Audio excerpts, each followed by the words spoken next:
Fortuner ตัวลีดเดอร์ปี 2022 ออกรถ0 บาท ไอ้เสมรถซิ่งจัดให้ครับนะปี 2022 แล้วครับ เป็นตัวลีดเดอร์หรือว่าลีดเดอร์นะเกียร์ออโต้ 2.4 นะเบาะปรับไฟฟ้าปุ่มพุชสตาร์ทเลขไม่100,000 กิโลเมตรนะสวยๆ ภายในอ่อง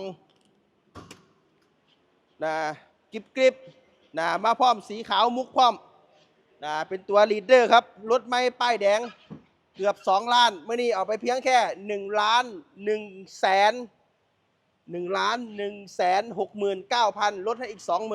20,000 ออกรถ0 บาทได้เลยนะเบิ้งไฟหนายังแจมนะแจมแมวแวววับรถไม่มีชนไม่มีคว่ำเครื่องเดิมฝากระโปรงไม่มีถอดออกรถ0 บาทส่งฟรีฮอดหน้าบ้านไอ้เสมรถซิ่งจัดให้โคตรสุดเลยวัยรุ่น